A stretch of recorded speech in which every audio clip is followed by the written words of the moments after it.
Hello, everybody. I hope you're doing well. I need to make sure all the levers are pressed and buttons are buttoning, and then we can get started. Now, this is my first time using an actual embedded YouTube video on an actual web page. So hopefully this is going to work out well. It also seems like my Wi-Fi internet's not being very good, which is always bad. But luckily, I am uh, dialed in. Dialed in. I have Ethernet here, so I will be monitoring the comments here. Let's see. Great. Yeah, this isn't auto playing, so maybe I will. I'll do a couple of things here. I'm gonna email the list. Let them know that they could watch it on YouTube. So if you're having trouble accessing, well, you're not watching this if you're having trouble accessing, I guess. I already got an email about it. So I'm gonna do that. All right. Yeah. So I'm gonna email the whole list here. If you are here and watching, then let me know where you're coming from, who you are, what you do, if you're excited. And then I am going to send out everybody the right link. This is what happens when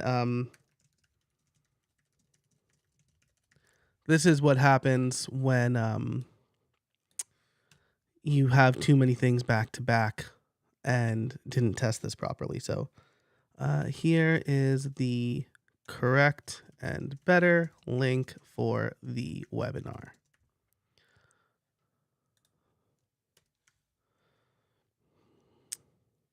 Click here. So anyway, if you are here, say hello in the chat. If you are not, you will be here momentarily, hopefully. The right link for the webinar. Great. Okay.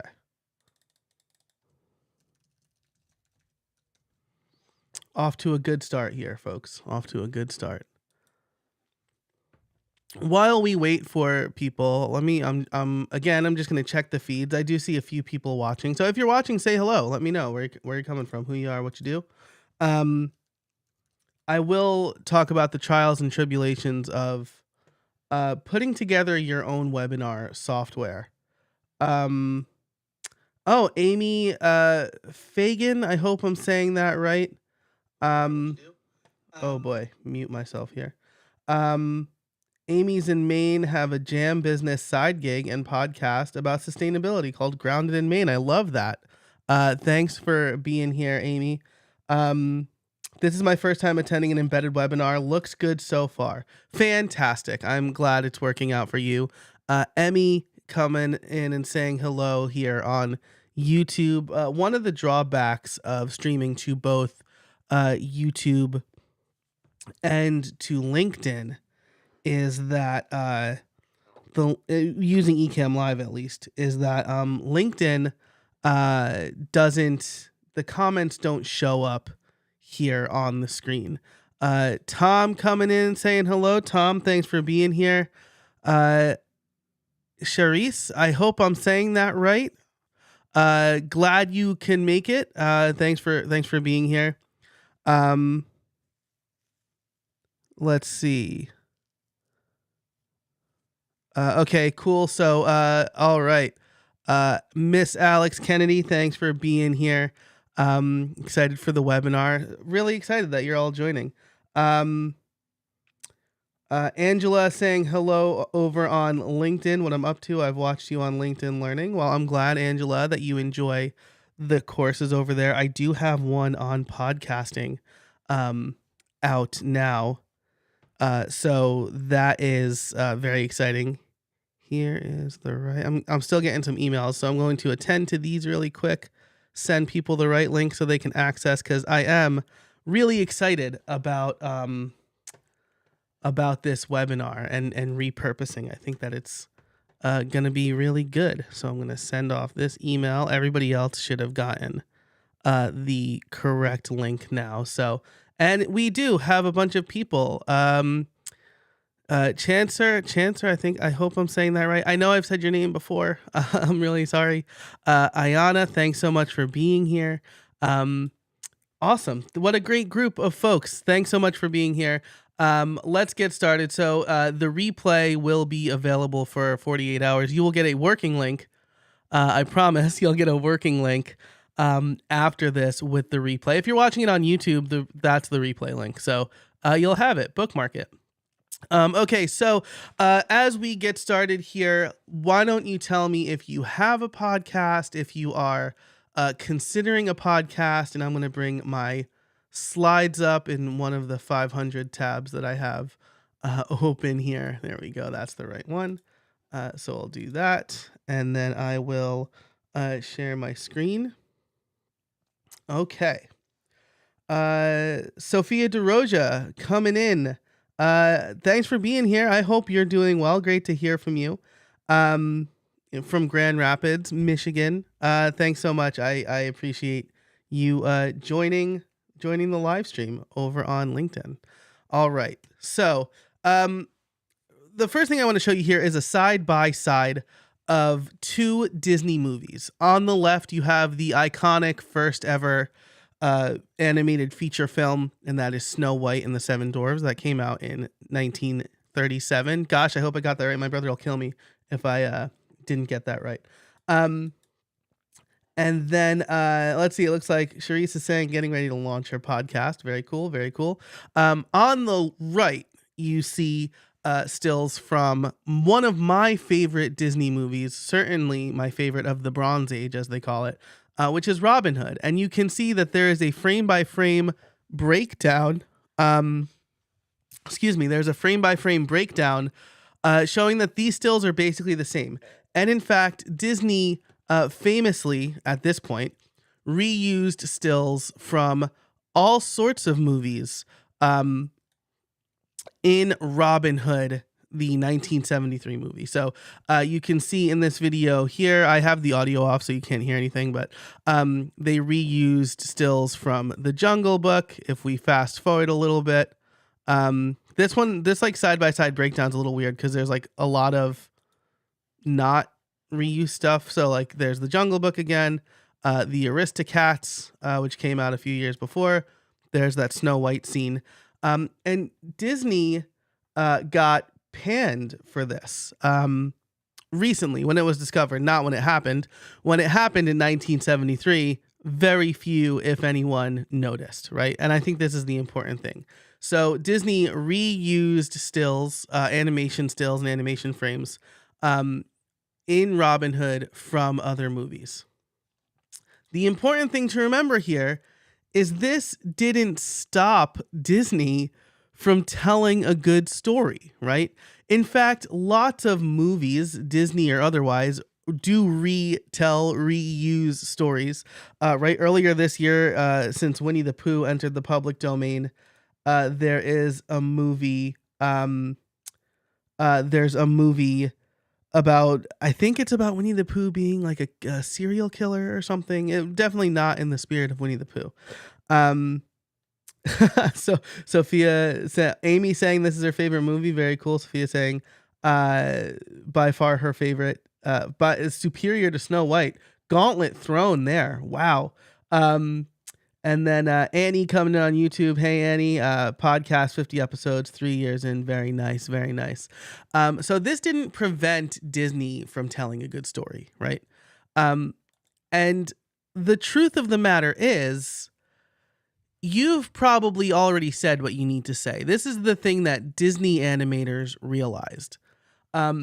They had a lower budget during the Bronze Age.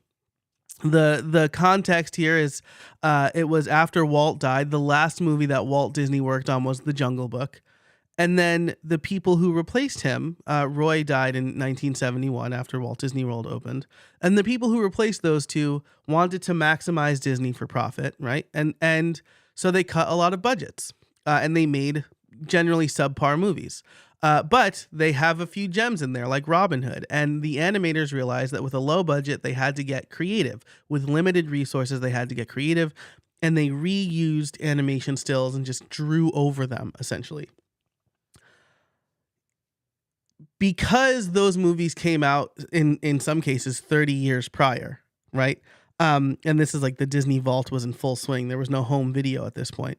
They figured the people who were seeing Robin Hood didn't have Snow White memorized frame by frame or the Jungle Book memorized frame by frame. This is something that we need to remember because, again, you're creating content. You've probably already said what you need to say. And the audience that you're talking to may have not heard it, or it may have not hit the way that you repurposing that content would. So let's look at an example. Justin Welsh has over 400,000 LinkedIn followers. I use a tool called Taplio here. This is what's creating that sidebar. And we can see the best posts by Justin Welsh. So I wake up at 5 a.m. every morning. I drink 2 cups of coffee. The 9 to 5 is getting pummeled. I paid a guy $130 to move a treadmill 30 minutes. I escaped the rat race. I paid a guy $130 to move a treadmill in 30 minutes. I wake up at 4:30 every morning. I left the rat race. Things I wish I knew at 21 when I worked a 9 to 5. The reason I'm showing you this, right, is that Justin Welsh understands that he can reuse his most popular content and it's probably going to hit a different audience. Julia, welcome to the chat. Really glad that you're here. I'm glad this is going to be helpful for you. So the reason I want to highlight this is because Justin Welsh knows that he can reasonably reuse. Whoops. That's what you want to do. You want to show your calendar on a live stream. He knows that he can reasonably reuse his content and it's still going to do well because it tends to do well. And that he knows that only a small fraction of his 400,000 followers are actually going to see any one of his posts, right? And this is the thing that I really want you to think about here because you need to repurpose. People need to hear something at least 7 times before it sticks for them. And reframing is even more important. So when you think about your reach, right? If you have a mailing list, you'll know that 40% open rate is really good, which means that less than half of your audience reading your emails is considered really good. On social, it's even less than that, right? A fraction of your audience, right? I've got almost 4,000 followers on LinkedIn, and if I get like 100 likes, I consider it extremely good, right?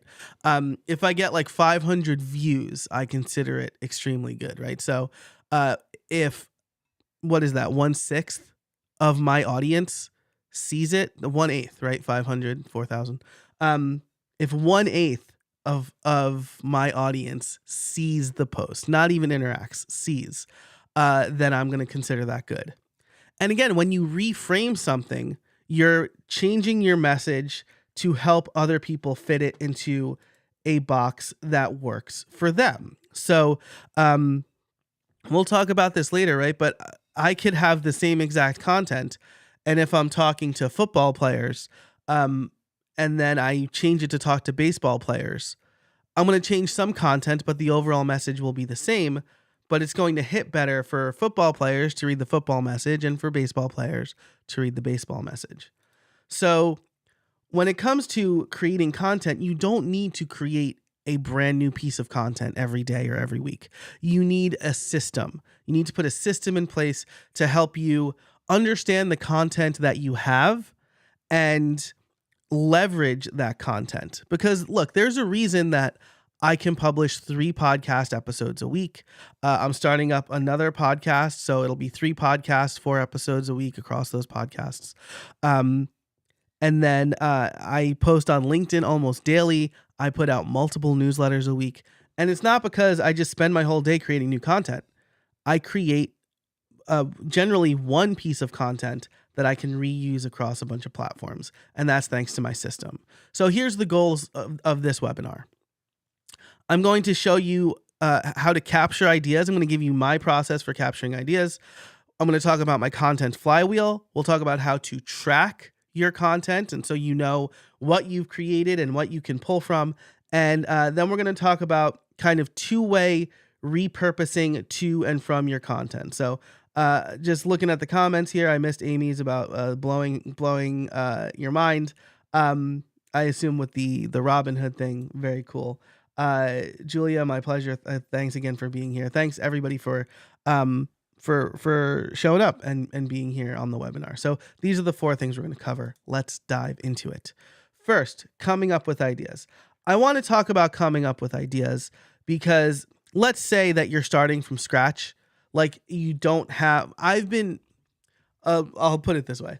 I have been blogging since high school, over 20 years, I guess at this point. I was like 15 when I started my I called it a bootleg blogger. It was like my own self-hosted GeoCity site that a student found later. But I've been making content for most of my life at this point.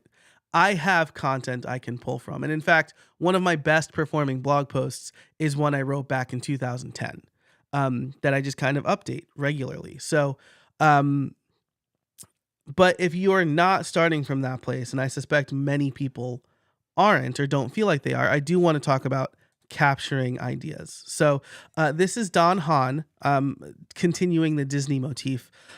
He was executive producer and director on a number of great Disney movies, including The Lion King. I met him at D23 Expo in 2015, 2013.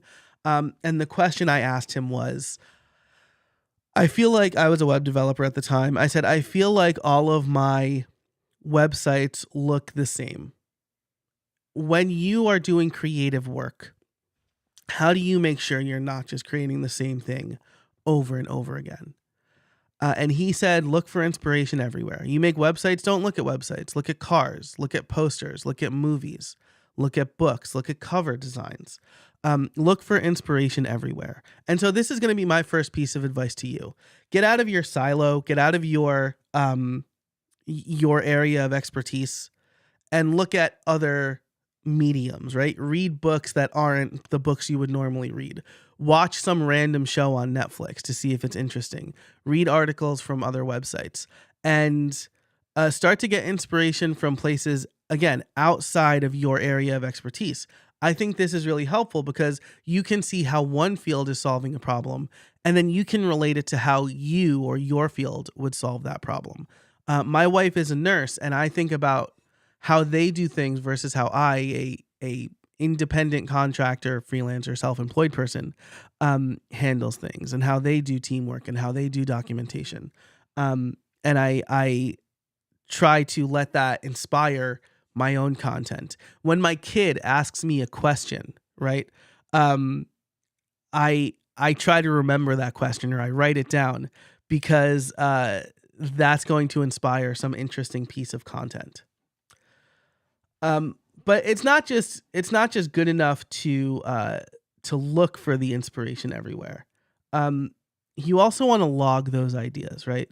A lie that everybody tells themselves is, I don't need to write it down. If it's a good enough idea, it'll come back to me. It won't. It probably won't. Maybe it will. But not all good ideas come back. Some good ideas come back. Your best ideas might not come back though. So, I try to make it as easy as possible for me to log my ideas even if they're garbage, right? There's no bad ideas in brainstorming. And the thing that helped me the most with this was Building a Second Brain by Tiago Forte. I read this last summer, and he talks about having a proven method to organize your digital life, but mostly the idea logging, right? And so my system is a shortcut on Siri, where I just say, I have an idea. I say, hey, assistant, I have an idea. And then it's going to log whatever I say into my notes app, which is Craft. And then once a week, I review all of those unsorted notes, organize, discard. I also have a few other methods for if I'm reading something, right? I highlight something and I want to put it in Craft, or I'm listening to a podcast and I want to capture that and put it in Craft. I have a whole system for that. I also have a button on my Stream Deck for me to easily create new content when inspiration strikes, and I'll talk about that in a little bit. But the important takeaway here, right, is that you want to be logging ideas whenever they hit you, because you never know when a good idea is going to strike. And I should say, right, like I'm going to show you my process, and then I'm going to immediately tell you to ignore my process. My process works for me, and it is something that I have honed and fixed and put together over the last few years. So, first of all, let me ask for those watching, where do you keep your ideas? Is it a notebook? Is it a notes app? Where do you put your ideas when they happen? So, here's my process. I have the shortcut. I have an idea. I log it in. So I said Craft before. Sometimes I'll use Drafts. Excuse me, I'm getting choked up talking about this. Sometimes I'll use Craft, but Drafts has been more reliable for me lately. I don't know why. But either way, I put it in a note-taking app on my phone so I have a local copy. Then I send it to Make. Igor, welcome. Thanks for being here. You're saying that you use Trello. So very nice. Geez, once again, I'm like showing way too much information here. Very nice. Trello is a great place to keep ideas. Julia saying this is the first useful thing she's heard about Siri and her cousin Cortana. Yeah, the voice is, I mean, like my daughter is 6 years old and really into Les Mis right now. And the amount of times that we ask it to play Les Mis, the original Broadway soundtrack, and it plays just some other Broadway soundtrack is stupefying. Also, please don't judge me for letting my daughter listen to Les Mis at 6 years old. When she asks what Lovely Ladies is about, we try to skirt that conversation a little bit. It's about something I'll tell you when you're older is basically what I say.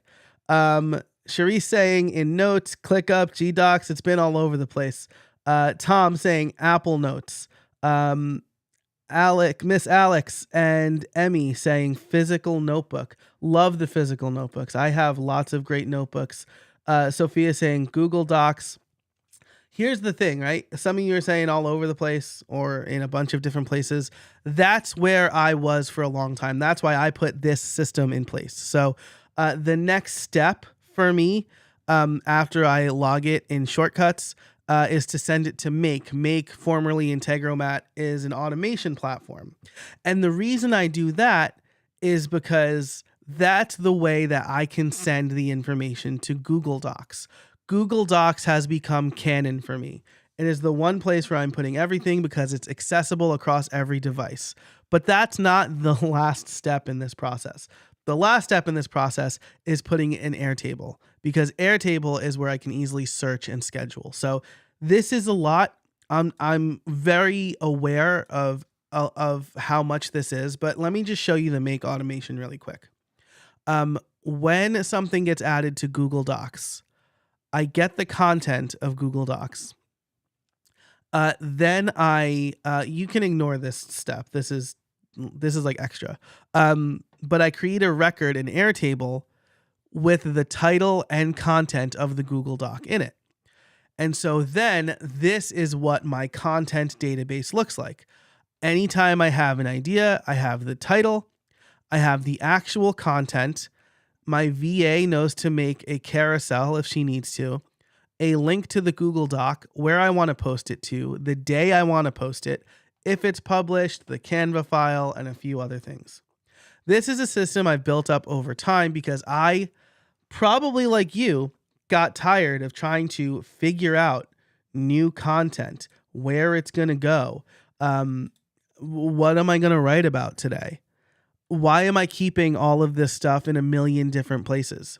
So now the actual content stays in Google Docs, and the database, the list of everything, is in Airtable. And this has been hugely helpful for me.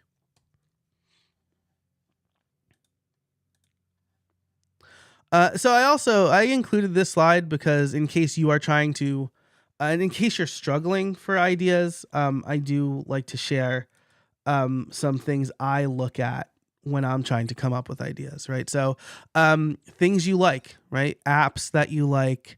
If you do a let's say you're a nurse and you have a nursing related podcast, maybe you do an episode on your favorite stethoscope. I that sounds weird and contrived, but my wife has opinions about stethoscopes. So someone like gifted her one and she's like, wow, this is a really nice one. So maybe you talk about the tools that you like, or the things that you can't live without, or your morning ritual, right, to be productive. Lessons that you've learned, where you are in your journey, right, currently.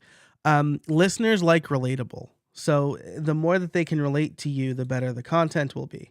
And I say that because like I've gotten some big guests on my podcast, and those big guests have not done as well as some of the more relatable guests.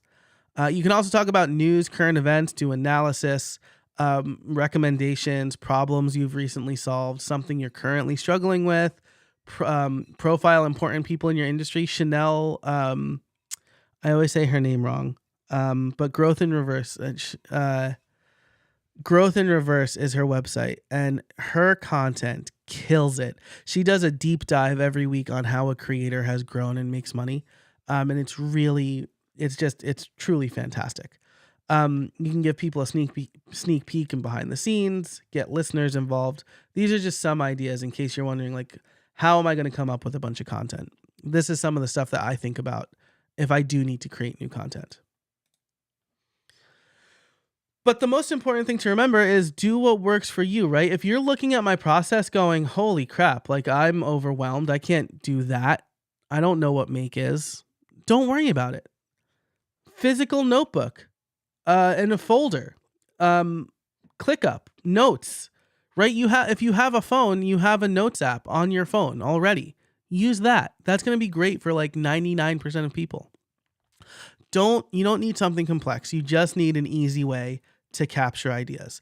The reason I do the shortcut method is because if I'm driving, or my hands are full with my children, or I'm running, right? I started running again recently for some weird reason.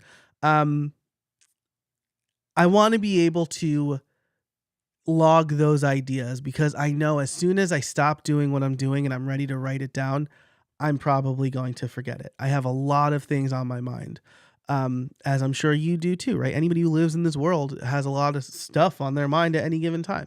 So do what works for you. You don't need something complex. You just need a place to capture ideas.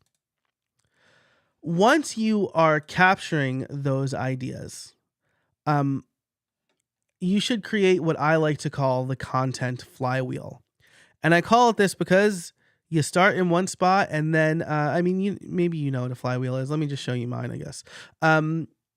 I forgot to change the title. What you should, actually, fun lesson here. I reused some of these slides from my automation talk because I liked the design and the layout. So this should really be titled, how do you start your flywheel, right? Where do you want to start? Let's say you want to be on, you have a podcast and you want to share it on LinkedIn and Twitter, but you also have a newsletter and a blog. pick the place to start first, and determine like what's going to give you the best starting point for content, right? The lowest amount of friction. I'll tell you, for me, it's LinkedIn, and I'll show you my exact process in a minute. And then you think, how can you use that for your next piece of content, right? So, if I start on LinkedIn, I will write a few bullet points. I'll show you an example in a minute. I share that on LinkedIn. I use that as the outline for my podcast, right? Then it's time to tell your audience. So you create the content, you email your list, you share on social media, and you repeat. That's the basic idea of your flywheel. So let me show you a concrete example here, and let me know, anybody, what platforms are you trying to be on besides your podcast, right? Are you sharing on LinkedIn, Twitter, TikTok, and Instagram Reels, or whatever? Let me know in the chat where you are trying to create content. But for me, it starts with content to repurpose. Again, I have a library of content that I like to pull from. And so I usually start there. What do I want to talk about? What did somebody ask me about recently, right? I was on a panel last week where the host mentioned that I create 3 different podcasts, and there was this discussion around like how do you possibly do that? And I shared a little bit of my process on LinkedIn this week, right? And I was able to do that because I already had content around automation and repurposing. And so I was able to come up with that pretty quickly. So usually I'll look in my database. But again, if you look through your ideas, this is the starting point. Then I create a LinkedIn post. Again, I create a LinkedIn post because I that's the social network that's been working for me the most lately, and it's a really easy way for me to lay out short, punchy ideas, right? I can start with a blog post, but blog posts are generally longer, for me at least. I can start with a podcast episode, but I want to have at least talking points. I don't usually script my episodes, but I want at least talking points. Annie is coming in saying LinkedIn, Instagram Reels, and static posts. And then Emmy coming in saying, I want to learn how to use LinkedIn. Yeah, it's been a learning process for me, for sure. I could talk about that a little bit at the end if you are interested. But a LinkedIn post for me allows me to create short, punchy content that then I can turn into a podcast outline. So I'll take that LinkedIn post, I'll fill it out a little bit more based on comments from LinkedIn or things I think about later, questions that come up. I'll record the podcast episode. Once I record the podcast episode, I turn that into a newsletter. Sometimes I'll turn it into a blog post that gets added back into my Airtable base for content to repurpose later. Again, 3 months down the line, 6 months down the line, I could probably reasonably talk about the same exact topic again, because I have new audience and my current audience forgot, right? There's an adage that's like, if you get sick of, like, once you get sick of talking about a thing, that's when you know it's starting to stick for your audience. So, if you're like constantly talking about XYZ, and then you're like, oh, my audience is probably getting sick of it. Know that they're probably not getting sick of it. It's probably just starting to land for them. Unless it like hits them at the exact right time, like the perfect time, then just remember that no one knows your content as well as you do.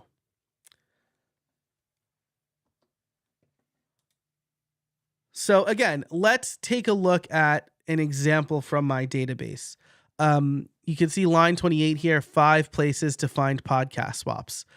This was one piece of content that I got like 6 or 7 pieces of content out of, or this is one idea that I got 6 or 7 pieces of content out of. And you can see them all here. So here's the Google Doc right here. There's some formatting here so that my VA knows what to do with the information. Like she knows like red means plain text, and then anything in between lines needs to become like a carousel. That's a whole other thing. I can talk about that later if you want. But it starts here, right? So I basically have a blog post already, right, in this Google Doc, but I start on LinkedIn, right? This one did pretty well, got a bunch of comments. And so I took this wholesale as the outline and looked at the comments and then created a podcast episode from it. Same exact title, right? Oh, 5 places where you can find podcast swap with today. I took this, turned it into a newsletter. I link the podcast episode in the newsletter, but add a little extra context inside the newsletter for my readers. And then I took that and I turned it into a blog post on Podcast Liftoff. So this is 4 discrete pieces of content.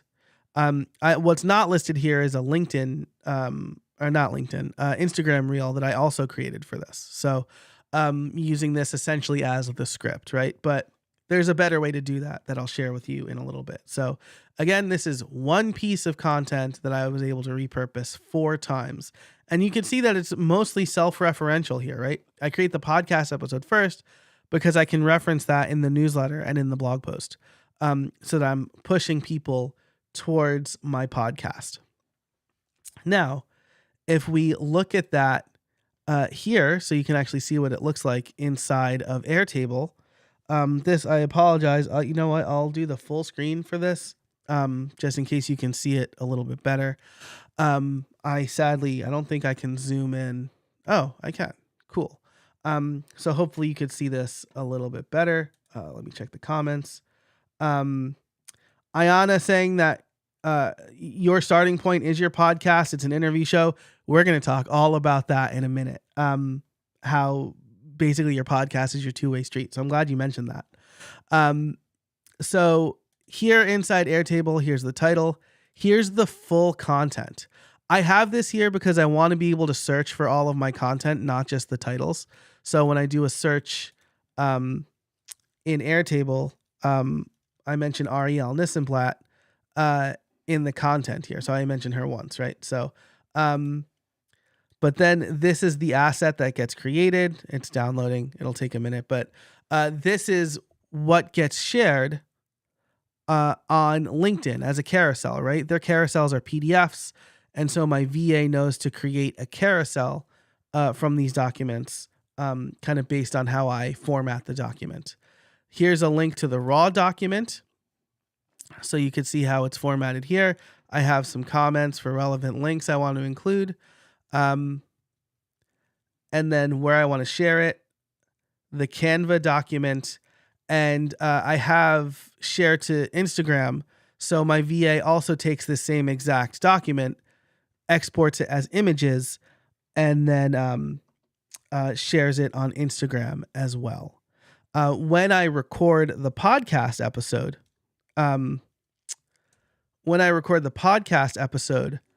I generally end up keeping my video on. We'll talk about that, so that I can create clips for other people, or for other platforms rather.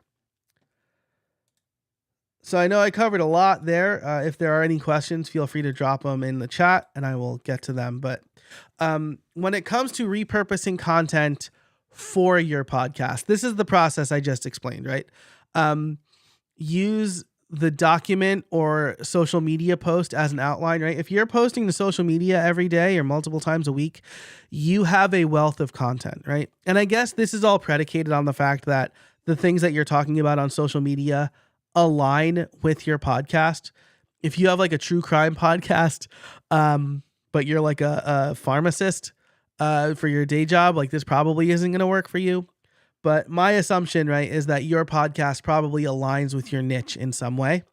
So if you're posting on social media, put those someplace that's not social media, right? I was posting on Twitter super regularly. And I think I have my archive, but I left Twitter a few months ago because they killed my favorite app and I really only liked using Twitter in that app. So,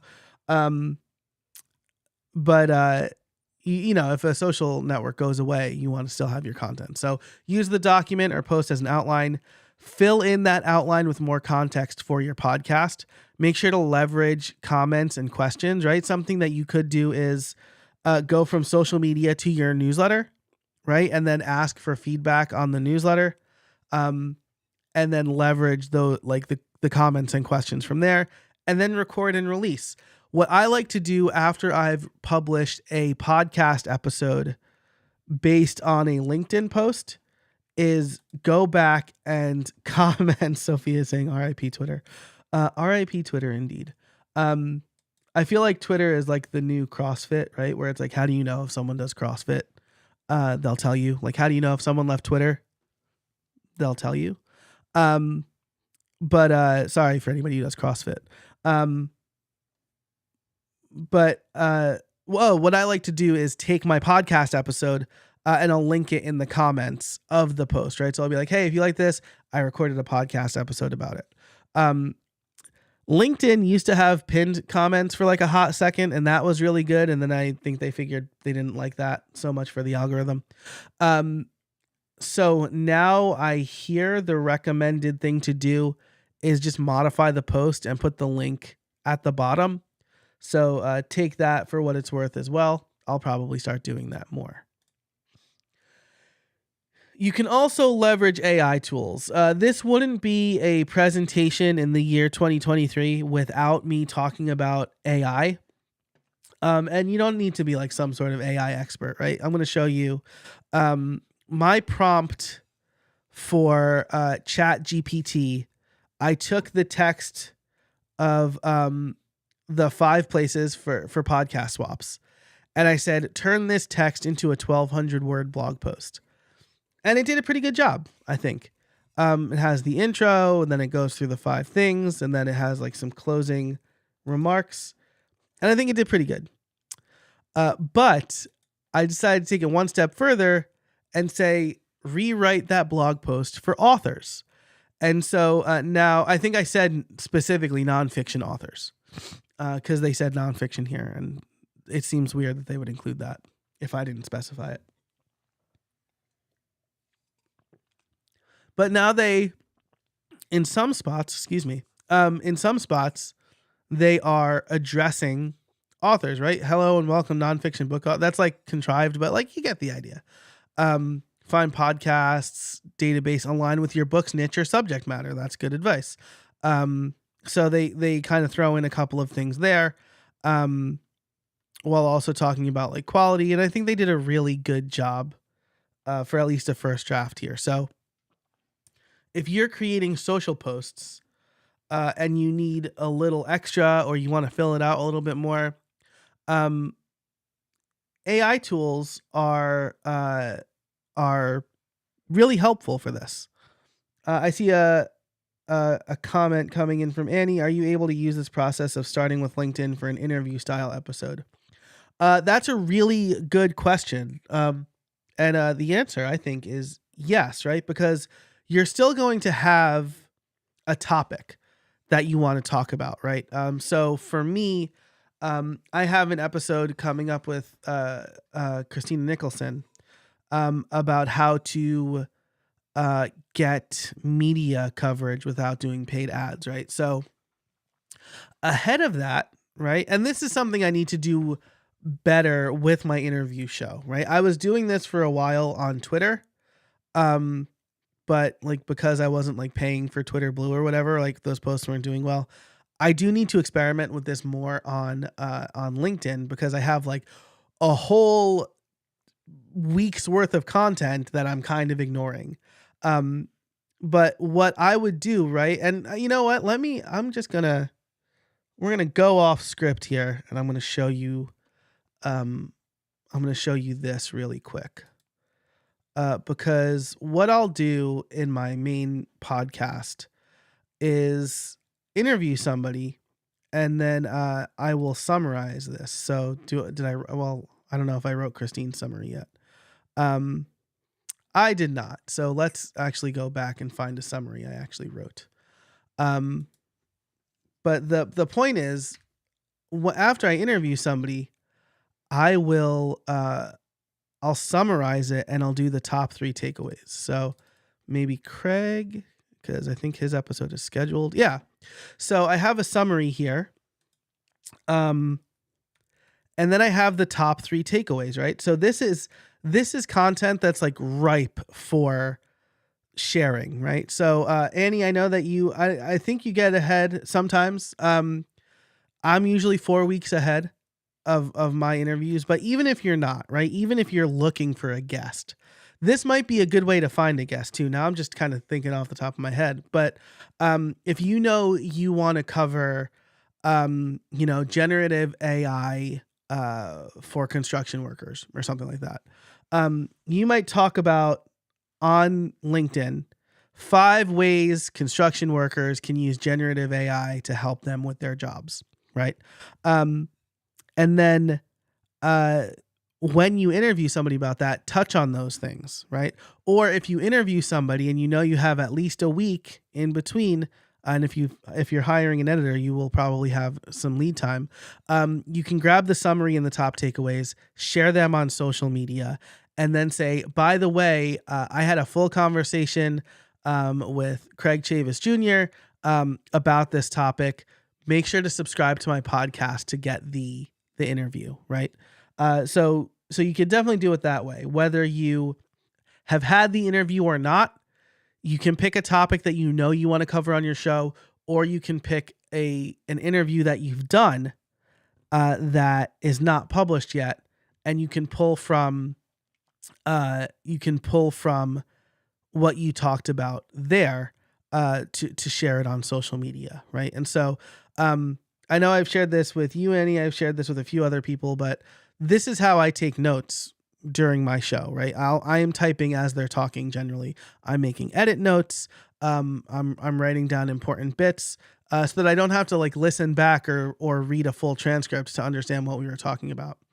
Of course, that might change in the near future. So, Annie, I hope I answered your question there. If not, feel free to ask a follow-up. So this is the generative AI tools. And so this essentially created a script for me, or at least a first draft of a script, if I'm going from LinkedIn post to podcast. What about starting with your podcast? This is not really a big reveal because it's already been asked a couple times by Ayana and Annie. But yeah, you can definitely go both ways with this. So if you are going from your podcast, here's what I recommend. Keep your video on, even if you don't release video. I don't release videos for my podcast, but I always record the video. I'll tell you why in a minute. Keep your video on. Take notes and timestamps, right? So if you or your guest says something particularly interesting at a specific time, note that down. That's going to become a clip for you, or it's going to become a pull quote for an image to share on Instagram. Get transcripts made up. There are lots of tools out there that create good enough transcripts for our purposes, for what we're talking about here, and summarize. These are the ways that you can repurpose a podcast episode you've recorded. So this is going to work especially well if you have an interview show, because you can share the video, make sure that you're getting permission from your guests to share the video. You can do pull quotes, and then you can summarize. So let's look at some practical examples. First of all, why video? Even if you don't release the video for your podcast, you can repurpose clips for social media and for short form video. This is where I think the real value lies in keeping your video on, because let's be honest. Well, first of all, let me know, do you release like a full video interview on YouTube? I'm not going to directly trash that, but I will say like the YouTube algorithm doesn't really like that, right? I've done it a couple times, and I will say like for the one I did, it was like a 20-minute interview, a coaching call. That episode performed a little bit better, but in general, that's not super compelling video versus audio. Where I know like some guys like Justin Moore and Jay Klaus have a video first podcast. And so what they'll do is keep the video on, send the video off to an editor, have the video edited, and then send that audio to an audio editor to have it edited for podcasting. So it's a bit more work, but again, let me know if you record video interviews. But the real power, I think, in keeping your video on is being able to use these for short form clips.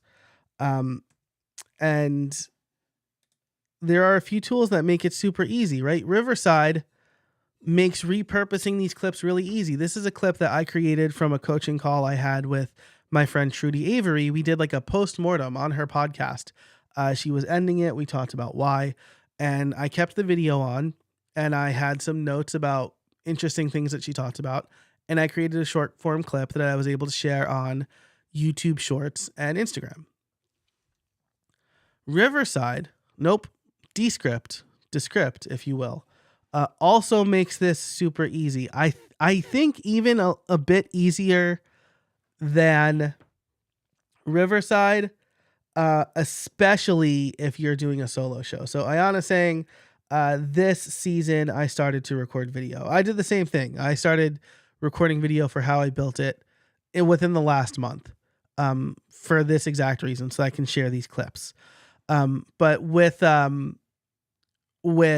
Descript, it's really easy to highlight the text that you want to clip out.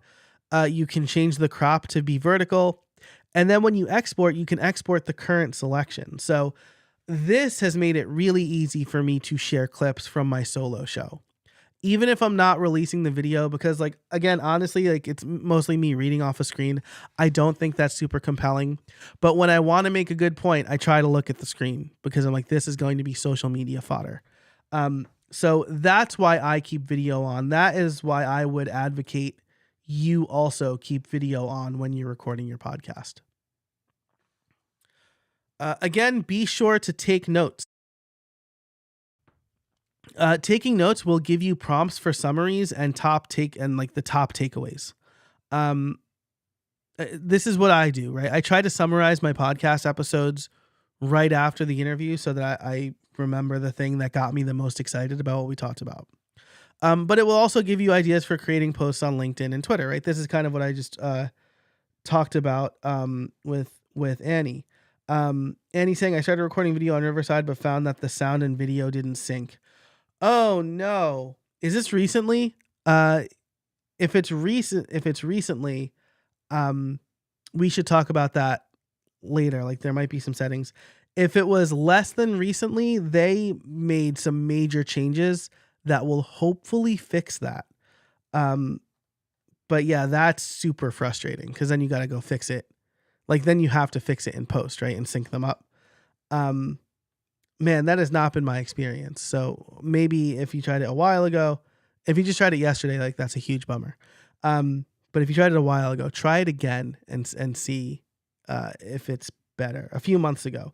Okay, so like last month, they just rolled out Riverside 2.0 and made considerable changes to a lot of things, especially around video. So hopefully that's been fixed. I know a few months ago, they also had a problem with like Chrome made a change in how it did something and it messed them all up for a couple of days. So that's also worth noting.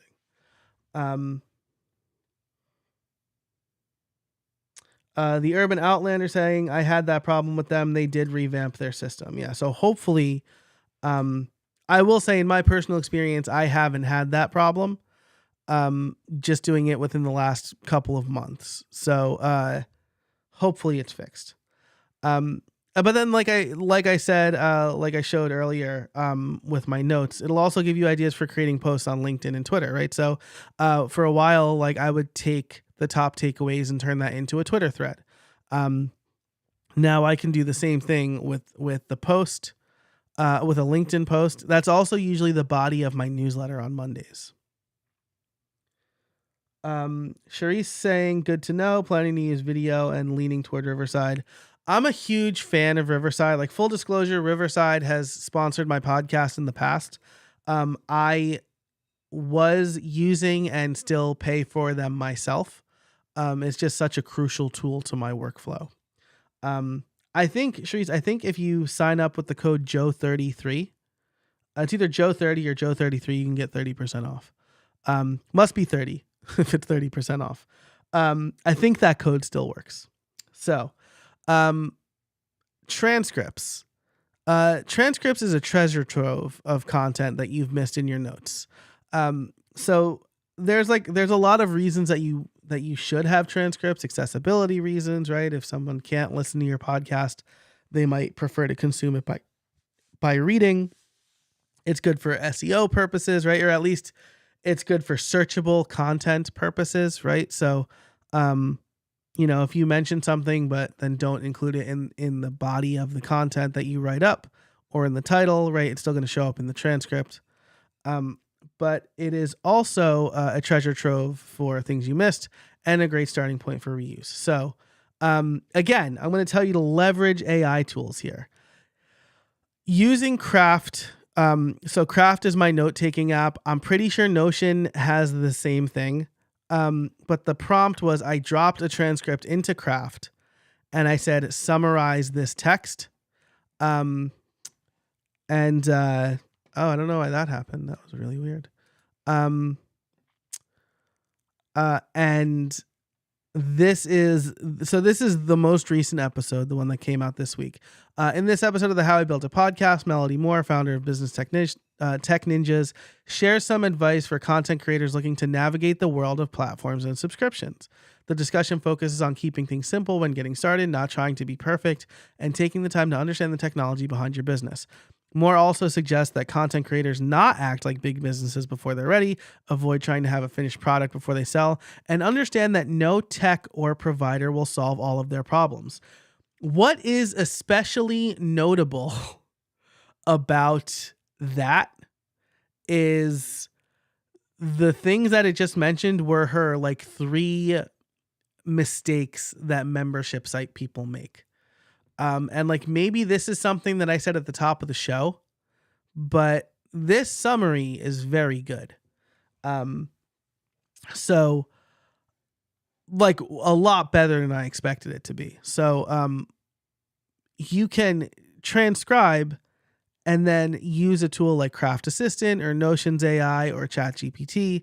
Though ChatGPT, usually my transcripts are longer than ChatGPT allows, which is why I turned to Craft Assistant. But you can use one of these tools to summarize your transcript, and then at least it gives you the things that stood out to it, a large language model. So that is probably worth at least having Descript or Otter AI transcribe your podcast. So other helpful tools. ChatGPT and Whisper AI, those are both from OpenAI. Whisper AI is great if you're not using something like Descript. It'll create transcripts for you. We all know ChatGPT. Notion AI. Bing is powered by ChatGPT, but the thing I like about Bing is that it is connected to the internet and it cites its sources. So something about ChatGPT, right, is that sometimes it hallucinates. And will say something that's completely wrong and say it with all of the confidence of someone who is right. Bing cites its sources. Capsho is a podcast-specific tool that will transcribe, create show notes, and a number of other things for your podcast. So I think it's $29 a month for 4 episodes. But it's worth looking into. I haven't tried it yet, but it looks really interesting. And then Google Bard, it's the newest of these tools. And it still has some kinks to work out. But what I like about Google Bard is that it gives you 3 versions of its answer. So it'll tell you, so it'll basically give you the option to pick one that you like or not. I am aware it is the top of the hour. If anybody has to go, this replay will be available. We're almost done here though. The podcast host has a great write-up on what AI podcasting tools are worth using. You can go to go.podlift.me/AI-tools. I'll include this link in the follow-up as well. Or you can go to the podcast host and search for AI podcasting tools. But there's a really good list here as well. Okay, so the full process. Capture and store ideas in a place that works best for you. Start with one place for all of your content. Use that initial content as a starting point for your new content and rework it. And then remember that your current content is great for generating new content, and it can go both ways. You can repurpose content for your podcast, and you can repurpose content from your podcast. Tom saying ChatGPT 4 We'll give sources with links if you ask. That's cool. I did not know that. Is that out? Is that out yet? I thought they just released 3.5. But that's really cool. Things are changing so fast. 5 is probably out now. But thank you, Tom, for that. I'm definitely going to test that a bit more. So like I said at the beginning, you've probably already said what you need to say. But if you're producing a bunch of content every week, it's hard to remember what you've said. Once you have a system in place and form a good habit, your content creation process will become a lot faster. So I know we've covered a lot here. This is what I recommend. Where to start. Log ideas wherever it makes sense for you, and use AI to transcribe previous episodes. Those two are, ChatGPT 4 is the premium version. Every day I tick closer and closer to paying for that. Log ideas wherever it makes sense. Use AI to transcribe previous versions, because then from there, you at least have a text representation of what you've talked about on your show, and you can grab that and rework it and repurpose it. Now, if you want a shortcut, I am running a content repurposing cohort starting in May. Not next week, but the week after, because I'll be in Cleveland at a conference. But over 4 weeks, we are going to build your idea capture system together, right? We can use the one that I have. I can give you the one that I have, or we can build one that works for you. In week 2, we will build out step by step some automations to help you capture and repurpose content more quickly. In week 3, we'll build out a schedule for your content and when to repurpose it. Again, using the same idea capture database. And then in week 4, we'll spend some time creating 6 to 18 pieces of content using the system we have in place, right? So the idea is that we put the idea capture system in place in week 1. Over 3 weeks, you're capturing ideas. And week 4, we're actually creating content and putting it in the schedule. So that's the content repurposing cohort that I'm going to be running in May. This is going to be part of Podcast Mastery. You can see I left the filler text here. Sorry. So as a member of Podcast Mastery, it's $250 a quarter. You'll also get my Airtable bases for content, social, and podcast planners. My full automation library, which is not available anywhere for free. The podcast liftoff playbook, and a 90-minute one-on-one call with me. Usually it's like a 30-minute and then a 60-minute, but each of these things, right? $400, $200, $500, almost $400. These things taken together, it's thousands of dollars worth of value for $250 per quarter. But as a special offer, because you have attended this webinar, I want to take $51 off the price and make it $199 per quarter for you. So if you could get expert tested systems, hands-on experience, and live events to help you grow your podcast, you can as part of Podcast Mastery. We also do 6 cohorts per year. This content cohort is one of them for Mastery members only. So again, in Podcast Mastery, you get over 100 videos, every video I've ever made about teaching podcasting, from launching to growing to monetizing.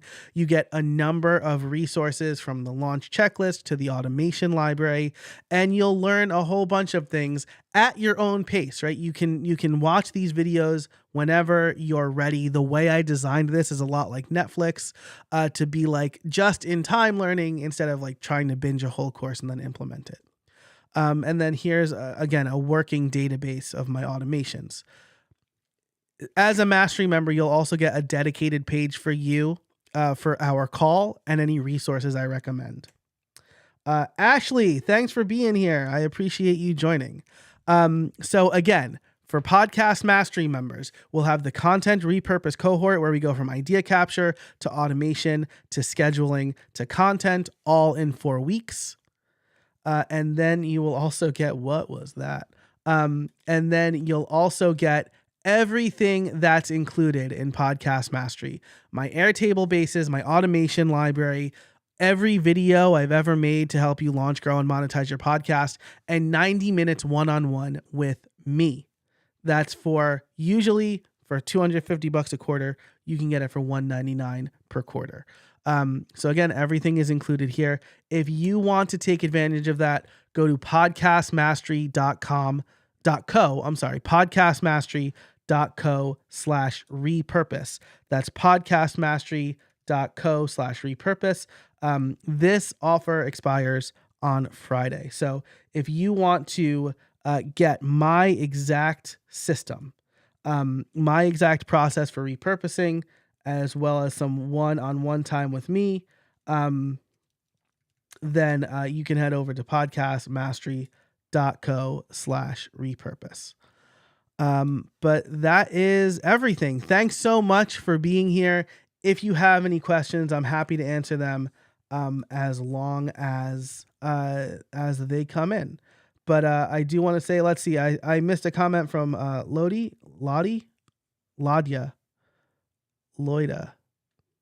I'm saying that all sorts of wrong. I'm sorry. I'm going to say Loida, but I think that's probably wrong. Fact checking sources. I found some were not factual or real. That's fantastic. ChatGPT hallucinating its own sources is really funny. Again, Ashley, thanks so much for being here. Thanks for everybody who participated in the chat as well. So I really appreciate you being here and participating. Let's end with this, right? If there are no questions, what was your biggest takeaway? What's the thing that you want to do next regarding your content repurposing system? I'm also going to do this. So I change this link to the special offer. Boom. I should also say that this replay will be available in perpetuity in Podcast Mastery as well. Loida. Oh, great. Thanks. Thank you for letting me know that. Julia saying this is really worthwhile. I appreciate it. Thank you so much. Thank you for being here. I'm really glad that you found this helpful. But yeah, let me know what's the thing that you want to work on next in your content repurposing. I think like for me, the logging ideas was the most important part. Loida saying master my own system that works for me. For sure, right? One of the things that I have a background in computer science, and a master's in software engineering, and so I know my automations can kind of get off the rails, and I'm like really excited about that. But I've been podcasting for over 10 years, and so these are systems I've built in place over time. Ayana saying lean more into transcripts and the gems they hold. Yeah, I will say, when I added transcripts for my podcast, it was in season 3. So the show launched in 2016. And I think I added transcripts in 2018. I saw appreciable growth in the show, in the number of listeners and the amount of traffic I was getting to my website. But I mean, outside of that, just getting lots of ideas for content there is great. Charisse saying one place for the ideas. That was a game changer for me, because I'll tell you, like whenever I went to find an idea, I always got super frustrated because I couldn't remember where I logged it. What I'm working on now, this is like my big master plan thing, is go through all of my content properties and add them to Airtable as well. So I have like one single searchable place for all of my content. It's like a huge undertaking and I'm like doing it piecemeal, but that was such a game changer for me. Let's see. The biggest takeaway is I have lots of content everywhere and my comments are worth a bunch of podcasts if I put them together correctly. Yeah, for sure. Your posts, your comments, other people's comments, right? I turned a podcast episode. I created a podcast episode because I said on my birthday, it's my birthday and I want to spend the day answering questions about podcasting. Ask me anything. And I did this across LinkedIn and Twitter. And then I created a podcast episode where I just answered those questions. Like I answered them in line, but I also answered them on the podcast. Tom, I can do this too. Thanks for all of your input, Joe. Tom, thanks so much for being here. I appreciate it. Loida, do you go over automations in your course? I do. There is an automations webinar in there where I talk about how to get started automating. There's my automations library, and then I have a mini course on how to get started with automations as well. This is going to be a big focus, not to like sell a feature that doesn't exist, but this is going to be a big focus for me over the next several months. I have a blog dedicated to automation too called soloautomator.com if you're interested. Julia, you started a year before me, but I stopped. I got to say, I feel like I got pretty lucky. Like my show was monetized pretty early and I saw early success. And I was able to systematize it. And luck is like timing and hard work or whatever, but, if you don't see the returns you're getting, then it's tough to continue. And Charisse saying, right. Yes. I have so much content all over the place. There's so much to mine for repurposing. Yes, for sure. Sophia saying over on LinkedIn, my biggest takeaway has been the content outline. I've had such a hard time figuring out how to develop a useful outline, and this helped a ton. Right? I made that mistake with this very talk. I was like sitting at my desk trying to build the slides before I had a real concrete outline, except for like the copy on the page. I knew the big things I wanted to talk about, but I didn't have how I was going to connect everything. And I'm sitting here going, what are you doing? Like make the outline first and then create the slides. And so like it went a lot more smoothly after that. So I'm glad, Sophia, I'm glad you found that helpful. Awesome. Well, I'll give it 30 more seconds because I know there's a delay, but thank you so much, everybody, for coming to this. Like I said, the replay will be available for a couple more days. It'll go away the same day the offer goes away on the 28th. Julia, I was going to school and couldn't do both for sure. That's like, I totally get that. When my daughter was born, I basically had to make a decision between family, full-time job, and side hustle. And with the support of my loving wife, I bet on the side hustle. And now here I am 7 years later, still self-employed and supporting my family. So I guess it worked out.